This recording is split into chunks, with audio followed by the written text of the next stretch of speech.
What's up, guys? I was playing on ladder the other day, and I had a pretty common QQ composition. I had about 9 squirrels, 6 toads, and 2 chameleons. And I was up against 9 squirrels, 9 lizards, and 2 skunks. And I got really wrecked pretty hard, like really hard. And even though I was down 60 food, I thought to myself, hey, this doesn't seem right.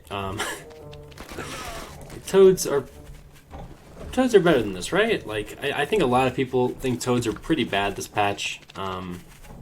Chameleons aren't just not, like, they can get kited by skunks and squirrels and lizards pretty easily. I think we've all been in that scenario where you just get kited and your chameleons literally do nothing, and it's really sad, and you kind of just lose the game, and you're like, okay, well, I guess I have to run Skunk Snake now every game because these units are obviously the best units in the game. But I thought, hey, this doesn't seem right. So I wanted to reenact that engage with the chameleons, the toads, and the squirrels, where I was controlling the toads, and Tatanka was nice enough to volunteer his help. So he's going to A-move into me, and I'm going to micro my toads as best I can into his army and see what the outcome is. So here we go, let's see what that looks like. I mean, you have to guess. Who do you think is going to win this? I'm down 60 food, I have chameleons, he's got skunks. Squirrel Lizard. It's generally accepted that Squirrel Lizard is the best unit composition in the game, in the early game.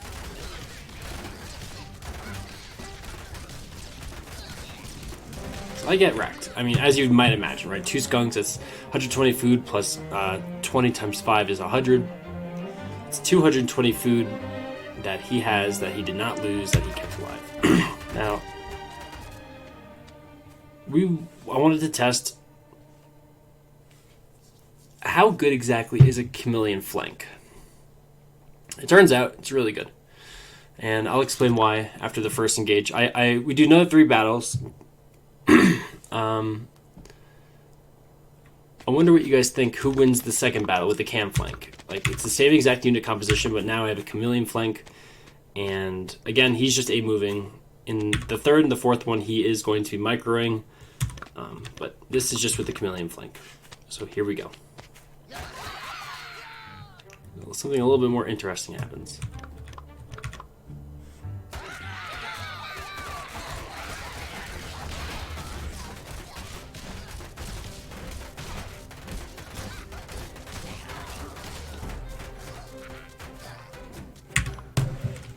That's 4 squirrels.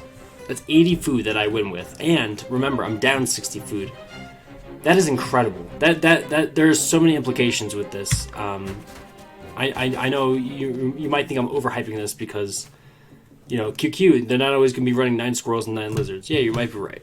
But imagine in this exact scenario that we were both on one base, and I was down 60 food, so then I'm allowed to do something else, right? And it means I can get a cabin, or I could get another 60 food of tier 1, or whatever, right?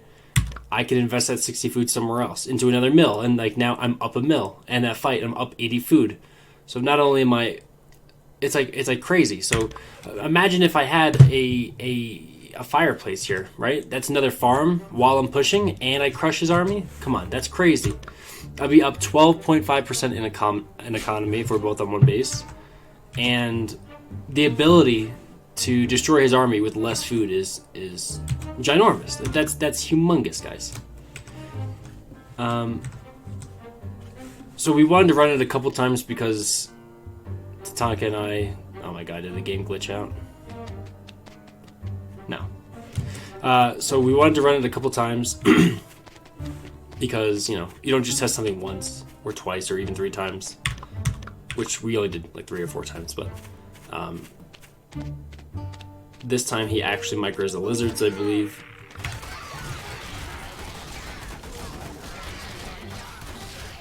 Still, with us both microing, it's about even. But again, I'm down 60 food during all this.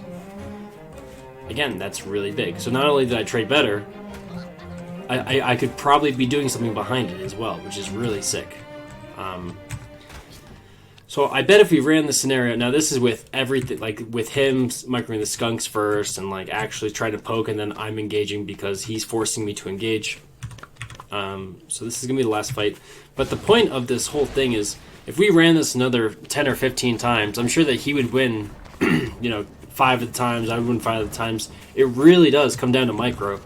And not because unit X is bullshit. It's not because of that. It's because your control is bad, and that's why you're losing some of these engages. You might not even realize. So here we go. This is like us both microing. There's even a mill here. Look, this ant is on the mill. Still, squirrel toad. And that, again, that's even. I mean, I leave with 1 ant, but that ant's gonna die because he's got lizards and he can chase. So the point is, please stop like just jumping to conclusions of like, so if you see an engage like that first engage where you get wrecked, it's not just because of unit X. It's because sometimes you're just not playing well. So positioning of units is super important. That's all I got here for today, guys. I just wanted to show that this game does have depth to it. And there are actual quality interactions in the game. But that's all I got for you guys. Thanks for watching. I'll see ya.